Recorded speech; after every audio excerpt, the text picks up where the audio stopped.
বিপ্লব মানে জীবন দেওয়া, বসে থাকা নয়। সে কোনো দিন আসবে না রে, করো যদি ভয়। বিপ্লব মানে জীবন দেওয়া, বসে থাকা নয়। সে কোনো দিন আসবে না রে, করো যদি ভয়। আসবে বিজয়, রক্ত আর জীবনের বিনিময়। আসবে বিজয়, রক্ত আর জীবনের বিনিময়। বিপ্লব মানে জীবন দেওয়া, বসে থাকা নয়। সে কোনো দিন আসবে না রে, করো যদি ভয়। বিপ্লব মানে জীবন দেওয়া, বসে থাকা নয়।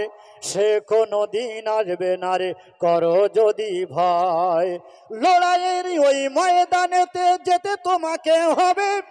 লড়াইয়ের ওই ময়দানেতে যেতে তোমাকে হবে। প্রয়োজনে সব রক্তটুকু জমিনেই ঢেলে দেবে। তবুও তোমায় লড়তেই হবে, পরিমাপ পরাজয়। তবুও তোমায় লড়তেই হবে, মানিবে না পরাজয়। বিপ্লব মানে জীবন দেওয়া, বসে থাকা নয়। সে কোনো দিন আসবে না রে, করো যদি ভয়। কোথা থেকে কোনো ভিনদেশি মোর আমার দেশে এসে, কোথা থেকে কোনো ভিনদেশি সব আমার দেশে এসে, সেবার নামে বসলো জুড়ে মীর জাফরের বেশে। কোথা থেকে কোনো ভিনদেশি সব আমার দেশে এসে, সেবার নামে বসলো জুড়ে মীর জাফরের বেশে। এদের করতে নাস্তা নাবুদ হতে হবে নির্ভয়। এদের করতে নাস্তা নাবুদ হতে হবে নির্ভয়। বিপ্লব মানে জীবন দেওয়া, বসে থাকা নয়। সে কোনো দিন আসবে না রে, করো যদি ভয়। বিপ্লব মানে জীবন দেওয়া, বসে থাকা নয়। সে কোনো দিন আসবে না রে, করো যদি ভয়। ইমানির উপর আঘাত করা হানছে বারে বারে। ইমানির উপর আঘাত করা হানছে বারে বারে। শোষণের নামে কেউ বা পৃষ্ঠে মেহনতে জনতারে। প্রতারণার ওই ফাঁদে পড়ে মারা জীবন করেছি ক্ষয়। প্রতারণার ওই ফাঁদে পড়ে মরা জীবন করেছি ক্ষয়। বিপ্লব মানে জীবন দেওয়া, বসে থাকা নয়। সে কোনো দিন আসবে না রে, করো যদি ভয়। ধর্মকে আজ পুঁজি করিয়া গাল ভরা বুলি দিয়ে, কত যে সুফি খুশিতে মাতাল হাদিয়া তোহফা পেয়ে।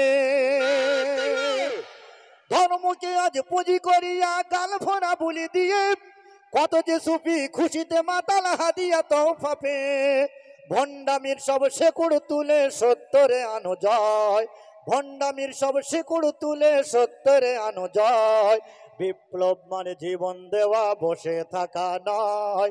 সে কোনো দিন আসবে না রে, করো যদি ভয়। আসবে বিজয়, রক্ত আর জীবনের বিনিময়। আসবে বিজয়, রক্ত আর জীবনের বিনিময়। বিপ্লব মানে জীবন দেওয়া, বসে থাকা নয়। সে কোনো দিন আসবে না রে, করো যদি ভয়। নারাই থাকবে মোদি হটাও, মোদি হটাও। গিয়েছেন আজ কোন রাজনৈতিক দলের ডাক নয়, কোন নেতা নেত্রীর ডাক নয়। আল্লাহ সম্পত্তি রক্ষা করতে মুসলমানদের গার্জেন তারা ডাক দিয়েছে। আপনারা যেতে পারবেন তো ইনশাআল্লাহ? ইনশাআল্লাহ। মুসলিম পার্সোনাল ল বোর্ড যে ডাক দিয়েছে, সেই ডাক আপনারা ইতিমধ্যে জেনেছেন।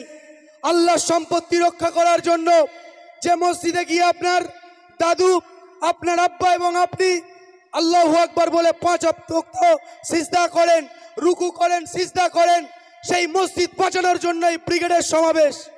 আপনার দাদুর কবরস্থান, আপনার মায়ের কবর দেওয়া রয়েছে যে সম্পত্তিতে, সেই সম্পত্তি যদি ওয়াকফ সম্পত্তি হয়ে থাকে, সেই সম্পত্তি বাঁচানোর ডাক দিয়েছে আগামী 26 তারিখ। অর্থাৎ কোন নেতা যাবে, কে যাবে না, কে কি বার্তা দিল, কোনো বার্তার দিকে দেখবেন না। আল্লাহ সম্পত্তি বাঁচাতে, ইসলামকে বাঁচাতে, দেশের সংবিধানকে শক্তিশালী করতে, মুসলিম পার্সোনাল ল বোর্ডের হাতকে শক্তিশালী করতে আপনারা আগামী 26 তারিখের ব্রিগেডে যে যেভাবে পাবেন, ব্রিগেডের ময়দানে গিয়ে জায়গা পেলে শুয়ে পড়বেন, জায়গা না পেলে বসে থাকবেন, আর তার না হলে দাঁড়িয়ে থাকতে পারবেন ব্রিগেডে গিয়ে। নারে দেখবে এই মোদি হটাও।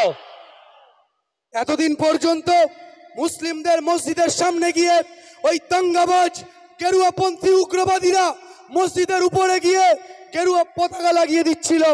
এতদিন পর্যন্ত মুসলিম দেখলে জয় শ্রীরাম স্লোগান দেওয়াতো, জোর করে গলা টিপে দাড়ি ধরে জোর করে এতদিন পর্যন্ত করাতো। আর আজকে ভারতবর্ষের মুসলিমরা, সারা পশ্চিম বাংলা সহ সারা ভারতবর্ষের মুসলিমরা জেগে উঠেছে।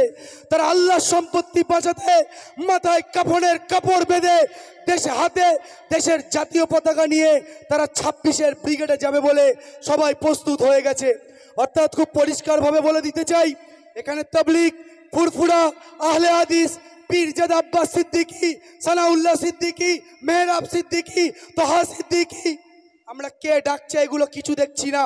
আমরা দেখছি কে সিদ্দিকুল্লাহ চৌধুরী বারণ করেছে, কামরুজ্জামান সাহেব ডাক দিয়েছে, মোফাক্কিরুল ইসলাম আপনাদেরকে যেতে বলেছে, মুফতি আব্দুল মাতিন সাহেব যেতে বলছে।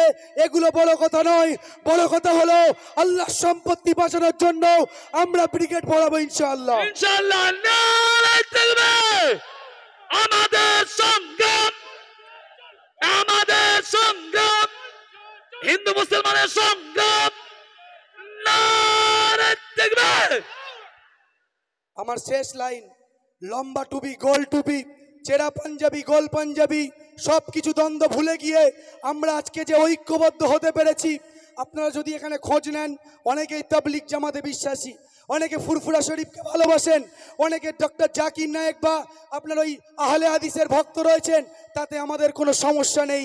আমরা আল্লাহর রশ্মিকে ধরেছি, আমরা আল্লাহর সম্পত্তিকে বাঁচানোর জন্য যেভাবে ঐক্যবদ্ধ হয়েছি, এতে যেন এই ঐক্যবদ্ধ এই যে পশ্চিম বাংলায় প্রায় 3 থেকে 4 কোটি মুসলিম সমাজের মানুষ, আর এর মধ্যে থেকে যদি 20 থেকে 30 লক্ষ মুসলমান কলকাতার ব্রিগেডে চলে যায়, তাহলে ওই কাপুরুষের বাচ্চারা যারা এতদিন পর্যন্ত গেরুয়া ঠান্ডা জোর করে আমাদের মসজিদে টাঙিয়ে দিত, যে ওই কাপুরুষের বাচ্চারা যারা এতদিন পর্যন্ত আমার বাড়ির বয়স্ক মানুষের দাড়িটা ধরে বলতো, বলে জয় শ্রীরাম বল, তারা এর বুকের ভিতরে কম্পন ধরাতে আপনারা পারবেন হ্যাঁ কি না?